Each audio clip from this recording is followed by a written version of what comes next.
Ruling ಪಾರ್ಟಿಯವರೇ ಕೊಂದ್ರು ಅಂತ ಜನಗಳು ನಂಬ್ತಾರೆ. ಅವರ ಸಹಾನುಭೂತಿ ಆಪೋಸಿಟ್ ಪಾರ್ಟಿ ಮೇಲೆ ಉಂಟಾಗುತ್ತೆ. ರೂಲಿಂಗ್ ಪಾರ್ಟಿ ಬೀಳುತ್ತೆ, ಆಪೋಸಿಟ್ ಪಾರ್ಟಿ ಅಧಿಕಾರಕ್ಕೆ ಬರುತ್ತೆ. ಇದೆಲ್ಲ ಇಲ್ಲಿನ ರಾಜಕೀಯದ ತಂತ್ರ.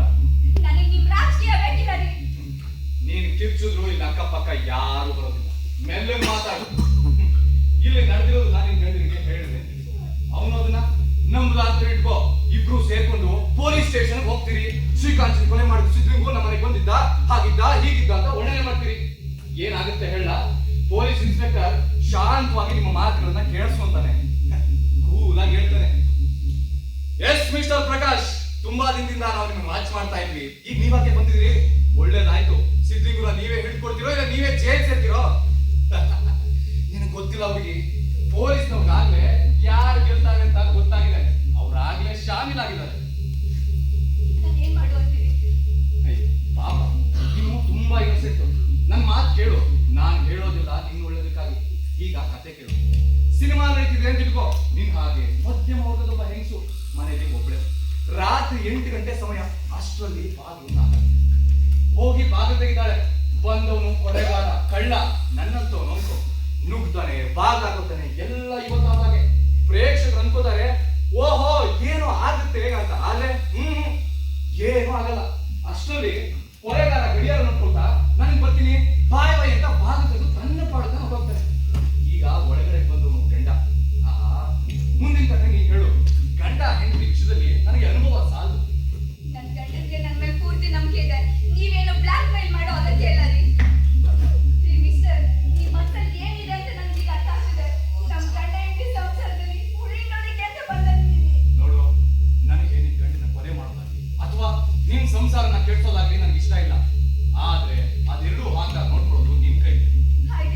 ಹೀಗೆ ಇನ್ನೇನೋ ನಿನ್ ಗಂಡ ಬರೋವತ್ತು ಅವನನ್ನ ಬೆಡ್ರೂಮ್ ಕಡೆ ಬರ್ದಾಗ ನೋಡ್ಕೊಳ್ಳೋ ಜವಾಬ್ದಾರಿ ನಿಂದು. ಕೊನೆ ಮಾತು, ನಾನಿಲ್ಲಿ ಬಂದಿದ್ದು ಯಾವತ್ತೂ ಕೂಡ ಅವನಿಗೆ ತಿಳಿಬಾರ್ದು. ತಿಳಿದ್ರೆ ಗೊತ್ತಲ್ಲ.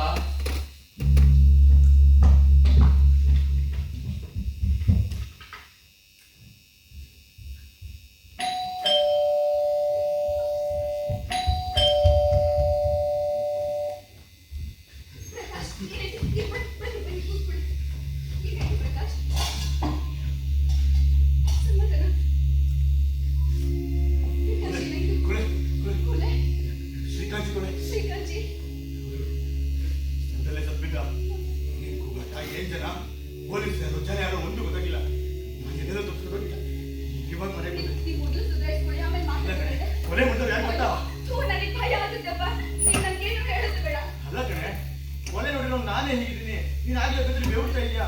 ಅದೆಲ್ಲ ಆಮೇಲೆ ಅಡಿಗೆ ಮನೆಗೆ ಬನ್ನಿ, ಕಾಫಿ ಮಾಡ್ಕೊಡ್ತೀನಿ. ಇಷ್ಟೊತ್ತ ಕಾಫಿ ಯಾರು ಕುಡಿತಾರೆ? ಹಾಗಿದ್ರೆ ಸುಮ್ಮನೆ ಕೂತ್ಕೊಳ್ಳಿ. ಏನಾಗಿದೆ ನಿನಗೆ? ನನ್ಗೆ ಇಲ್ವಲ್ಲ ನೋಡಿ, ಚೆನ್ನಾಗಿದ್ದೀನಿ. ಏನ್ ಚೆನ್ನಾಗಿದೆ? ನನಗೆ ಊಟ ಮಾಡ. ಪ್ರಕಾಶ್, ನನ್ಗೆ ಈಗಲೇ ಊಟ ಬೇಡ. ಅನ್ನ ಸುಮ್ಮನಿದೆ, ನೀವೇ ಊಟ ಮಾಡಿ. ಏನಾಗಿದೆ ನಿನಗೆ? ಸರಿ, ನೀವು ಬಟ್ಟೆ ಬಂದ. ಪ್ರಕಾಶ್, ಇಲ್ಲಿ ಬನ್ನಿ. ಅದು ಸರಿ, ನೀವು ಮದುವೆ ಹೋಗ್ತಾ ಇಲ್ಲ.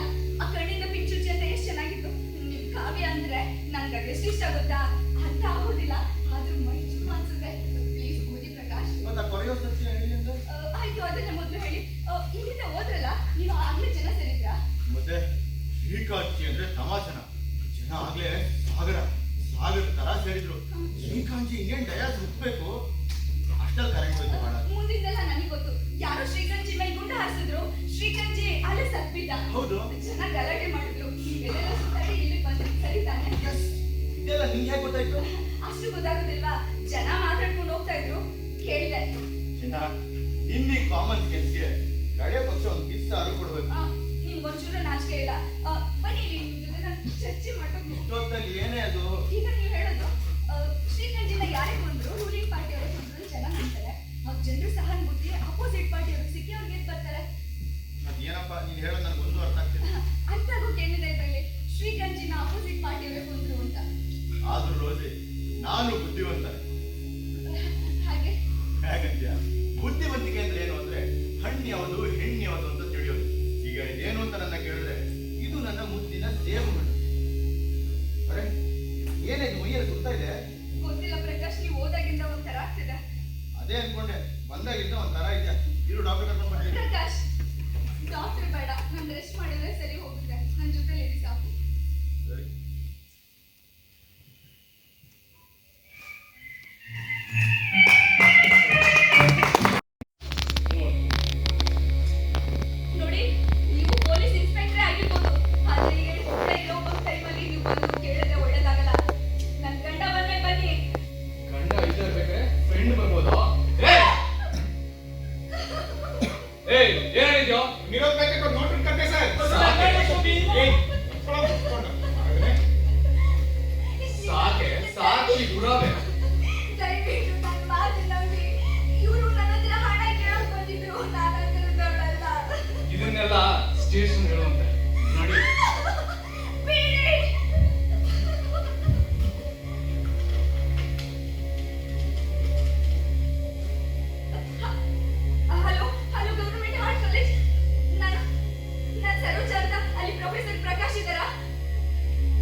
ಸರ್ಕಾರ ಸುಮ್ಮನಿರ್ತಾರ ಸರ್?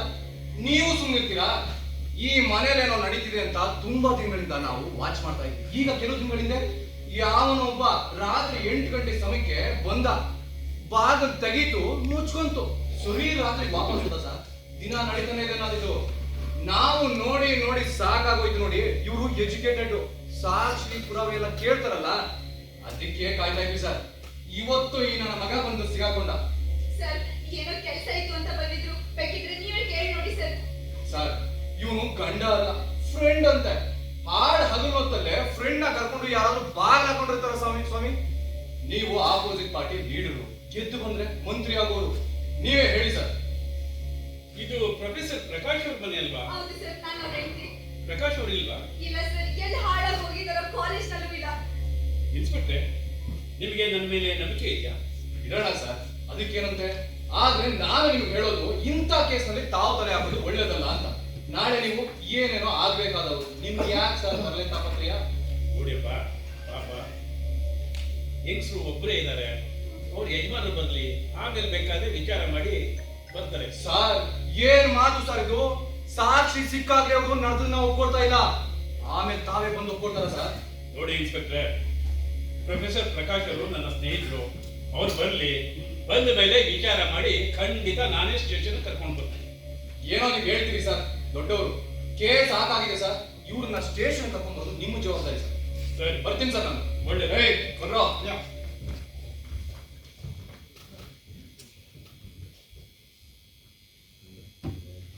ನೋಡಿಮ್ಮ, ನಾನು ರುದ್ರಪ್ಪ ಅಂತ, ಆಪೋಸಿಟ್ ಪಾರ್ಟಿ ಲೀಡರು, ನಿಮ್ಮ ಯಜಮಾನರ ಸ್ನೇಹಿತ. ಸರ್ ಗೊತ್ತು, ಬನ್ನಿ ಸರ್ ಕೂತ್ಕೊಳ್ಳಿ. ಏನಮ್ಮ ಇದೆಲ್ಲ? ಸರ್, ನೀವೇ ನೋಡಿ, ಮಾರ್ವಾಡಿ ಹತ್ರ ಸಾಲ ತಂದಿದೆ, ಅವ್ರ ಮನೆ ರೈಡ್ ಆಗಿದೆಯಂತೆ. ಈಗಲೇ ಹಣ ಬೇಕು ಅಂತ ತಮ್ಮನ್ನ ಕಳಿಸಿದ. ನಾವು ಮಾತಾಡ್ಕೊಳ್ತಿದ್ರೆ ಪೊಲೀಸರು ಬಂದವರು ಏಕಾಏಕಿ ನನ್ನ ಕೇಸ್ ಹಾಕಿದ್ರು ಸರ್. ನಾನು ಪ್ರಾಸ್ಟಿಟ್ಯೂಟ್ ಅಂತ. ಇದು ನ್ಯಾಯನಾ? ಮತ್ತೆ ಅದೇನೋ ಬಾಗಿಲು ಹಾಕಿತ್ತು ಅಂತ ಹೇಳಿದ್ರಲ್ಲ? ಹಾಕಿದೆ ಸರ್. ಮಾರ್ವಾಡಿ ಈಗಲೇ ಹಣ ಬೇಕು ಅಂತ ಕೂಗಾಡ್ತಿದ್ದ. ಅಕ್ಕಪಕ್ಕ ಕೇಳಿಸ್ಕೊತಾರೆ ಅಂತ ಹಾಕಿದೆ. ತಪ್ಪಾ? ಪ್ರಕಾಶ್ ಅವ್ರಿಗೆ ಇದೆಲ್ಲ ಗೊತ್ತಾ? ಆದ್ರೆ ನಾನು ಮಾಡಿರೋ ದೊಡ್ಡ ತಪ್ಪು ಸರ್. ಸುಲಭದಲ್ಲಿ ತಿಂಗಳು ಹಣ ಕೊಡ್ಬೋದು ಅಂತ ಸಾಲ ಮಾಡಿ ಬಳೆ ತಗೊಂಡಿದ್ದೆ. ಪ್ರಕಾಶ್ ಎದುರು ಉಮ್ಮ ಕೊಡಂತ ಸುಳ್ಳು ಹೇಳ್ಬಿಟ್ಟೆ ಸರ್. ಈ ಕೇಸು ಯಾಕೋ ಕ್ರಿಟಿಕಲ್ ಆಗಿದೆ ಅಂತ ಅನಿಸ್ತಿದೆ. ಆ ಮಾರ್ವಾಡಿ ಪರಿಚಯ ಪ್ರಕಾಶ್ ಇಲ್ಲ. ನೀವಿಬ್ಬರೇ ಒಳಗಿದ್ದಾಗ ಹಿಡಿದಿದ್ದೀವಿ ಅಂತ ಪೊಲೀಸರು ಹೇಳ್ತಿದ್ದಾರೆ, ಫೋಟೋನು ತಗೊಂಡಿದ್ದಾರೆ, ಕೇಸು ದಾಖಲಾಗಿದೆ. ನಡೆದಿದ್ದನ್ನೆಲ್ಲ ನಡೆದ ಹಾಗೆ ಹೇಳ್ತಿದ್ದೆ ಅಂತ ಅಂದುಕೊಳ್ಳೋಣ. ನಾನು ಸ್ವಲ್ಪ ನೋಡಿದೆ, ನಂಬ್ತೀನಿ. ಆದ್ರೆ ಇದನ್ನೆಲ್ಲ ಪ್ರಕಾಶ್ ಹೇಳ್ತಾರ? ಇರೋ ವಿಷಯ ಎಲ್ಲ ಹೇಳ್ತೀನಿ ಸರ್. ನಂಬ್ತಿದ್ರೆ ಮಾರ್ವಾಡಿ ಹತ್ರ ಇದೆ. ಆದ್ರೆ ಮಾರ್ವಾಡಿ ಮನೆ ರೇಡ್ ಆಗಿ ಅವನೇ ಭಗವಂತ ಅಂತ ಕೂತಿರುವಾಗ ನಿಮ್ಗೆ ಎಷ್ಟು ಮಟ್ಟಿಗೆ ಸಹಾಯ ಮಾಡ್ತಾನೆ? ಹೋಗ್ಲಿ, ಈಗ ಆ ಇನ್ಸ್ಪೆಕ್ಟರ್ ಏನೋ ಇನ್ನೊಂದು ಕತೆ ಹೇಳ್ತಿದಾರಲ್ಲ, ಏನದು? ಅದೇ ರಾತ್ರಿ 8 ಗಂಟೆ ಆಗಿತ್ತು, ಯಾರೋ ಬಂದ ಬಾಗ್ಲ ಹಾಕೋತು ಅಂತ ಏನಾರ ಹೇಳಿದಲ್ಲ, ಹೋಗ್ಲಿ, ಅದು ನಿಜನಾ? ನಿಜ ಸರ್. ಏನದು? ನೋಡಿಯಮ್ಮ, ನಿಮ್ಮನ್ನ ಒತ್ತಾಯ ಮಾಡ್ತಾ ಇಲ್ಲ. ನಿಮ್ಮ ಮನಸ್ಸಿಗೆ ನೋವಾಗೋ ಹಾಗಿದ್ರೆ ಹೇಳೋದು ಬೇಡ. ಪ್ರಕಾಶ್ ಬಂದ್ಮೇಲೆ ನೀವಿಬ್ರು ಮಾತಾಡ್ಕೊಂಡು ಆಮೇಲೆ ಬೇಕಿದ್ರೆ ನನಗೆ ಫೋನ್ ಮಾಡಿ, ನಾನು ಇದು ಬರ್ತೀನಿ. ಇಲ್ಲ ಸರ್, ಒಂದ್ ನಿಮಿಷ ಕೂತ್ಕೊಳ್ಳಿ, ಎಲ್ಲ ಹೇಳ್ತೀನಿ. ಯಾರೆದ್ರು ಬಾಯ್ ಬಿಟ್ರು ಪ್ರಕಾಶ್ ಕೊಲೆ ಮಾಡ್ತೀನಿ ಅಂತ ಹೆದರಿಸಿದ್ದಾರೆ ಸರ್. ನೋಡಿ ತಾಯಿ, ನಿಮಗೆ ನನ್ನ ಮೇಲೆ ನಂಬಿಕೆ ಇದ್ರೆ ಹೇಳಿ, ನಿಮ್ಮ ಗುಟ್ಟನ್ನು ಕಾಪಾಡೋದು ನನ್ನ ಜವಾಬ್ದಾರಿ. ಸರ್, ಅದು ನಿಮಗೂ ಸಂಬಂಧಪಟ್ಟಿದೆ ಸರ್. ಹೇಳಿ. ಅವತ್ತು ನಿಮ್ಮ ಪಾರ್ಟಿಯವನ್ನ ಸಿಗ್ಲಿಕ್ಕೂ ಬಂದಿದ್ದ. ಶ್ರೀಕಂಚಿನ ಕೊಲೆ ಮಾಡಿ ಬಂದಿದ್ದೀನಿ, ಆಶ್ರಯ ಬೇಕು ಅಂತ ಬಂದ. ಇಲ್ಲವಲ್ಲ, ಕೊಲೆ ಮಾಡಿದ್ದು ಅವನಲ್ವಲ್ಲ. ಅಲ್ಲದೆ ಅವನೇ ಕೊಲೆಗಾರ ಅಂತ ಯಾರಿಗೂ ರವಷ್ಟು ಅನುಮಾನ ಕಷ್ಟ ಬಂದಿಲ್ಲ. ಅದೇನೋ ನನಗೆ ಗೊತ್ತಿಲ್ಲ ಸರ್. ಅವತ್ತು ಶ್ರೀಕಂಚಿ ಭಾಷಣ ಕೇಳಕ್ ಹೋಗಿದ್ರು ಪ್ರಕಾಶ್. ಡೋರ್ ನಾಕ್ ಆಯ್ತು. ಇವರೇ ಬಂದಿರ್ಬೇಕು ಅಂತ ಬಾಗಿಲು ತೆಗೆದು ಕೂಡಲೇ ಒಳಗಡೆ ಬಂದ ಮೇಲೆ ನನ್ನ ಕೈ ಹಿಡಿದು ಸೋಫಾ ಮೇಲೆ ಕೂರಿಸಿ, ನನ್ನ ಹೆಸರು ಸಿಗ್ಲಿಂಗು ಅಂತ, ಶ್ರೀಕಂಚಿನ ಕೊಲೆ ಮಾಡಿ ಬಂದಿದ್ದೀನಿ, 2 ಗಂಟೆ ಆಶ್ರಯ ಬೇಕು ಅಂತ ಬಂದ. ಯಾರೆದ್ರಿಗಾದ್ರೂ ಬಾಯ್ ಬಿಟ್ರೆ ಪ್ರಕಾಶ್ ಕೊಲೆ ಮಾಡ್ತೀನಿ ಅಂತ ಹೆದರಿಸ್ಬಿಟ್ಟ ಸರ್. ಆ ಬೈಸಿಲ್ಲ, ನಾನು ಯಾರಿಗೂ ಹೇಳಿಲ್ಲ. ಸ್ವಲ್ಪ ಓದಿದ್ದು ಅವನೇ ಹೊರಟೋದ.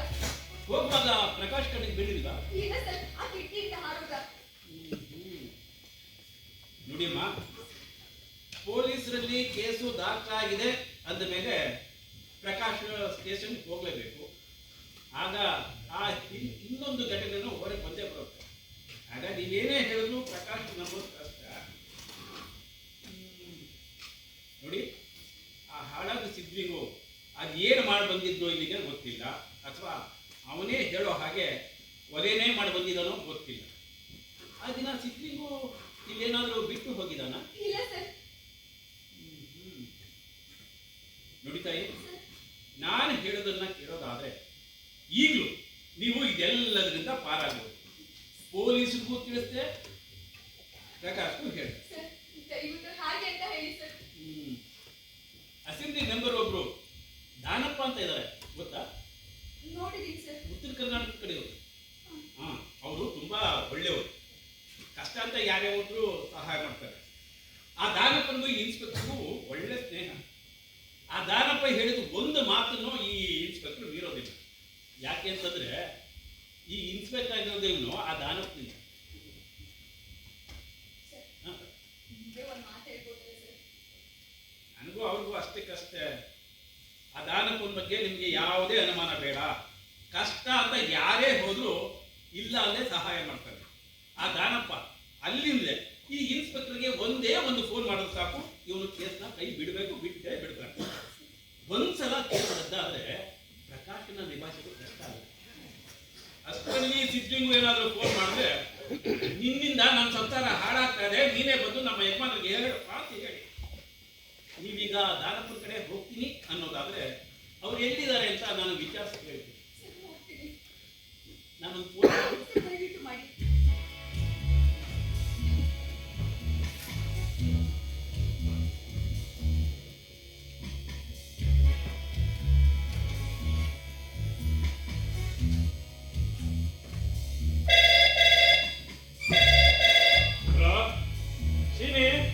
ದಾನಪ್ಪ ಎಲ್ಲಿದ್ದಾರೆ ಏನು ಅಂತ ಏನಾದ್ರು ಗೊತ್ತೇನೋ? Sir, room number 8 general hostel ಎಲ್ಲ ರೆಡಿ ಇದೆ ಸರ್. ಸರಿ ಸರ್. ನೋಡಿಯಮ್ಮ, ಸರ್ ನಿಮ್ಗೆ ಜನರಲ್ ಹಾಸ್ಟೆಲ್ ಗೊತ್ತಾ? ಗೊತ್ತು ಸರ್. ಹಾ, ಅಲ್ಲಿ ರೂಮ್ ನಂಬರ್ 8ರಲ್ಲಿ ದಾನಪ್ಪ ಇದ್ದಾರಂತೆ. ನೀವು ತಕ್ಷಣ ಹೊರಡಿ, ನಾನೇನು ಬರ್ತೀನಿ. ಸರ್ ಬೇರೆ ದಾರಿ ಇಲ್ಲ ಅಂತೀರಾ? ಇರಬಹುದು, ಆದರೆ ಅಪಾಯ ಇಲ್ಲದೆ ಇರೋ ದಾರಿ ಇದೊಂದೇ. ನೀವು ಧೈರ್ಯವಾಗಿ ಹೋಗಿ ದೇವ್ರ ಮನೆ ಭಾರ ಹಾಕಿ ಅಲ್ಲಿ ಅಪ್ಪಿ ತಪ್ಪಿ ನನ್ನ ಹೆಸರು ಹೇಳಬಾರ್ದು. ಹಾ, ಅಷ್ಟರಲ್ಲಿ ನಾನು ಸಿದ್ಲಿಗೂ ಫೋನ್ ಮಾಡಿದೆ. ಅವರು ನಮ್ಮ ಮನೆಗೆ ಕರೆಸಿ ಪ್ರಕಾಶ್ ಜೊತೆ ಮಾತಾಡ್ಸಿ. ಹಾ, ನಾನು ಬರಲ್ಲ, ಒಳ್ಳೇದಾಗಲಿ, ಬರ್ತೀನಿ.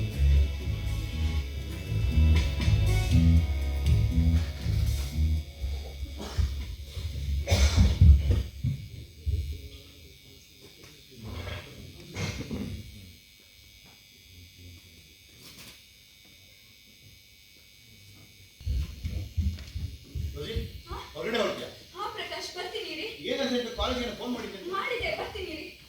ನಾನು ಬರಲ್ಲ. ಬೇಡ ಬೇಡ